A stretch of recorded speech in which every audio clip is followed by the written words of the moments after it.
আজকে আমি নিয়ে এসেছি ইঁচড় আলু দিয়ে তরকারি। তার জন্য ইঁচড় আলুটা আমি ভালো করে কেটে ধুয়ে নিয়েছি। আমি প্রেসারে দিয়ে একটু সিটি মেরে নেব। তুমি 2-3টে সিটি মেরে নিতে পারো। আমি 2টো সিটি দিয়েছি। যেহেতু আজকে আমি ইঁচড় আলুর তরকারি করব, তাই ইঁচড়টা খুব বড় করিনি, আবার খুব ছোটও কাটিনি, মাঝারি সাইজের কেটেছি। আর দেখতেই পাচ্ছ আমি প্রেসারে দিয়ে দিয়েছি। প্রেসারে একটু জল দিয়ে দেবো, দিয়ে আমি 2টো সিটি মেরে নেব। জলটা দিয়ে দিচ্ছি, দিয়ে আমি ঢাকনা লাগিয়ে দেবো, নিয়ে 2টো সিটি দিয়ে দেবো। আমার প্রেসারে সিটি পড়ে গেছে। আমি কড়াই বসিয়ে দিলাম। কড়াইতে তেল ছিল, আমি আর অল্প তেল দিলাম। যেহেতু আমার তেল ছিল, অল্প তেল দিলেই হয়ে যাবে, তাই আমি অল্প দিলাম, তোমরা পরিমাণ মতন দেবে। এবার তেলটা গরম হয়ে গেলে শুকনো লঙ্কা, তেজপাতা আর সামান্য তুমি জিরে দিয়ে দেবে ফোড়নে। জিরেটা দিয়ে ভালো করে নাড়াচাড়া দেবে। যখন দেখবে বেশ সুন্দর একটা ফ্লেভার আসছে, তখন তুমি তোমার যা যা মশলা দেওয়ার, যেমন আমি দিচ্ছি পেঁয়াজ বাটা পরিমাণ মতন, আর পেঁয়াজ বাটা দিয়ে একটু নাড়িয়ে চাড়িয়ে দিতে হবে হালকা। তারপর নুন দিয়ে দিতে হবে স্বাদ মতন,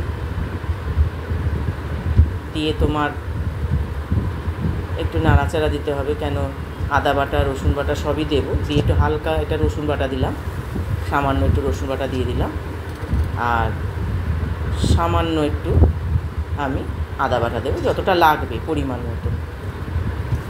দিয়ে একটু নাড়াচাড়া দিতে হবে, খুব ভালো করে কিন্তু একটু নাড়াচাড়া দিতে হবে। আর সব রকম মশলা, জিরে গুঁড়ো, ধনের গুঁড়ো, কাশ্মীরি লঙ্কার গুঁড়ো, এমনি লঙ্কার গুঁড়ো, এবং একটু দিয়েছি চিকেন মশলা, তাতে করে কিন্তু খুব সুন্দর স্বাদ আসবে। একটু টমেটো পেস্ট দিয়ে দিলাম, দেখতেই পাচ্ছ কালারটা কিন্তু খুব সুন্দর হয়েছে।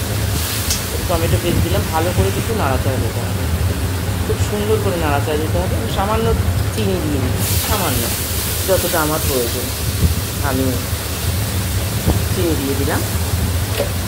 দিয়ে আমাকে খুব ভালো করে নাড়াচাড়া দিতে হবে। দিয়ে অল্প একটু জল দিলাম কষানোর মতন, যতক্ষণ না তেল ছাড়ছে ততক্ষণ আমি একটু নাড়িয়ে চাড়িয়ে নেবো মশলাটা, যাতে কাঁচা গন্ধটা না ছাড়ে। যেহেতু আমার ইঁচড়টা সেদ্ধ করা আছে, তাই মশলাটা ভালো করে কষিয়ে নিতে হবে।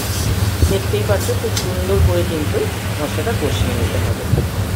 কষানো হয়ে গেলে সেদ্ধ ইঁচড় আলু দিয়ে দিতে হবে, দিয়ে সামান্য নাড়াচাড়া দিতে হবে, যাতে নিচের পোড়া না লেগে যায়। নিচে লেগে গেলে কিন্তু ভালো লাগবে না।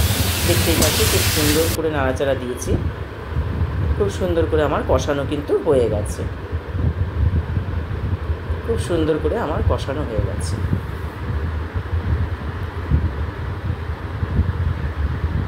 এইবার আমাকে ভালো করে নাড়াচাড়া দিয়ে দিতে হবে জল। জলটা তোমরা পরিমাণ মতন দেবে। আমার যতটা ইঁচড়, আমি পরিমাণ মতনই জলটা দিচ্ছি। যেহেতু আমার সেদ্ধ করা ইঁচড়, তাই আমার বেশি দিতে হবে না। আলু এবং ইঁচড় দুটোই আমার সেদ্ধ করা, তাই আমি পরিমাণ মতন দিলাম। বেশি ঝোল রাখবো না, কেন ইঁচড়ে খুব একটা ঝোল ভালো লাগবে না। দেখতেই পাচ্ছ মোটামুটি আমি জল দিয়েছি যতটা আমার লাগবে।